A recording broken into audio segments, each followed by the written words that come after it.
Just how was the Great British Bake Off going to survive on Channel 4 with Mary Berry, Mel Giedroyc and Sue Perkins gone? The broadcaster seemed one of the least suitable places for GBBO after Love Productions' £75 million move away from the BBC. Although it hasn't been all perfect, largely, and surprisingly, the first Channel 4 series has survived its big move mostly unscathed. Here's where Channel 4 rose to the challenge, and where they fell a little flat during their first foray into the tent of dreams. The showstopper's Noel Fielding when he's not scripted. I've said it before, and I'll say it again. Noel Fielding has hands down been the revelation of Channel 4's Bake Off reboot. The moment he was announced there was uproar. You couldn't have a comic so surreal, irreverent and so Channel 4 taking over our hallowed baking show. But something magical happened, the likes of which Vince Noir would be proud. He popped up, ate a marigold and instantly won me over. He's been on the up ever since, showing himself to be heartfelt and witty, causing minor havoc, climbing in a fridge and accidentally smashing a teacup with a wooden spoon. Noel has made me laugh more than I ever have at Bake Off, and although I couldn't have imagined him in the tent, now I can't imagine the tent without him. Prue Paul Hollywood with Bake Off newcomers Prue and Noel Fielding. Channel 4 former Great British menu judge Prue had arguably an even tougher challenge than Noel and Sandy Toksvig when she signed up to Bake Off. Whereas the presenting duo essentially started with a blank slate, Prue had to slip seamlessly into a partnership with Paul Hollywood.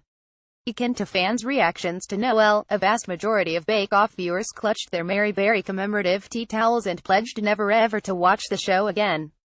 Yet it quickly became clear that Prue was the judge who bakers were now out to impress, the judge whose comments held the most merit.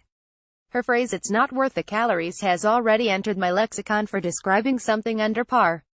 She's demonstrated immense knowledge of baking and cooking throughout the 10 weeks, even if on the day of the final she demonstrated her complete and utter lack of technological knowledge.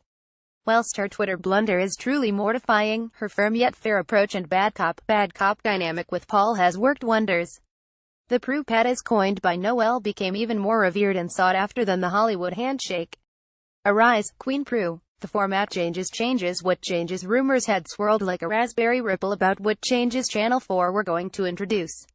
Would the rounds be altered? Were we going to be overwhelmed with logos, baking products and contestants repeatedly referencing a particular brand of golden syrup? Thankfully, none of that came to pass. Each ad break fell at a suitable juncture, give the show much needed breathing space and the chance to grab a cup of tea.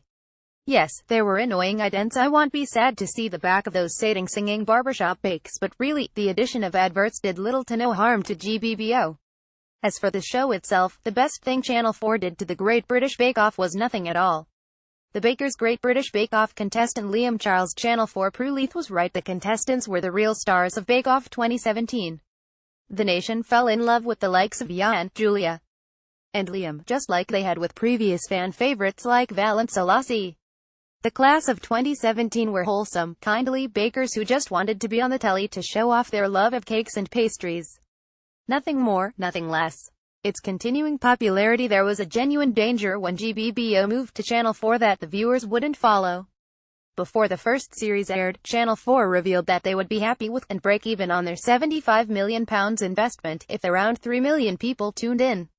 However, the overnight ratings have far surpassed this, edging up to the 5.5 million and even 6 million mark, figures that C4 could usually only dream of.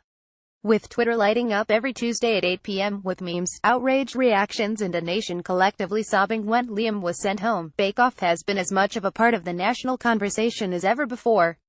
The soggy bottoms Noel Fielding when he's scripted, Sandy Toksvig and Nola Fielding. Channel 4 Nola Fielding is fantastic on Bake Off, apart from when he's given things to say.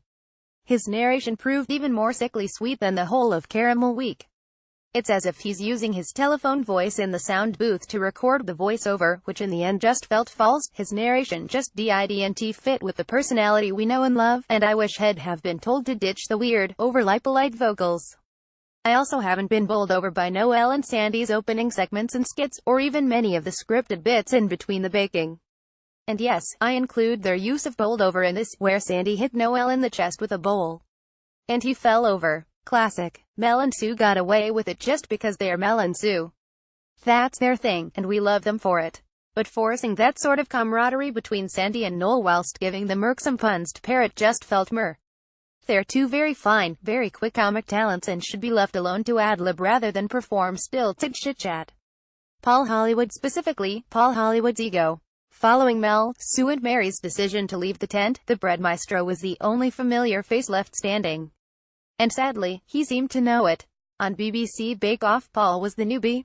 In Series 1, he was the most unknown face in the lineup, with mother figure and grandad dame of baking Mary Berry ruling the roost. She gave him a good scolding if he stepped out of line. But now he's the one who bleeds Bake Off. He's the one who's done this show for 8 years. He's in charge, or at least, he seems to sometimes think he is.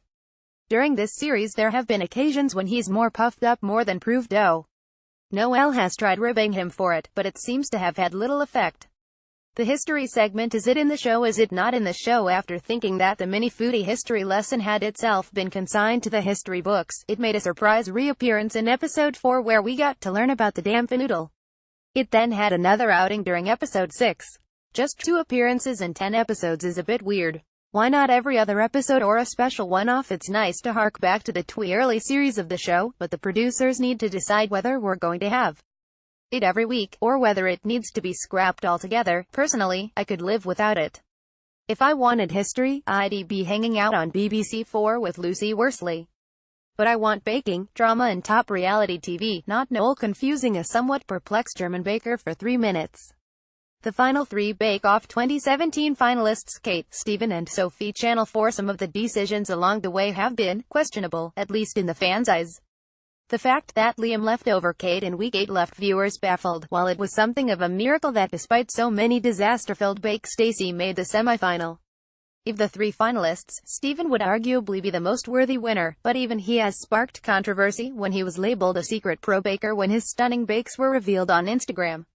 Meanwhile, Sophie has been so good throughout that viewers have never had a chance to find out who she really is under pressure. Of course, Bake Off wouldn't be Bake Off without a sprinkling of controversy, but with many of the bigger characters lost in a haze of flour along the way, the finalists perhaps don't pop as much as in former series. The 9:15 p.m. ending my hat is well and truly off to C4 for not tampering with the runtime of the episodes and instead altering their schedules in order to incorporate a 58-minute Bake Off with adverts.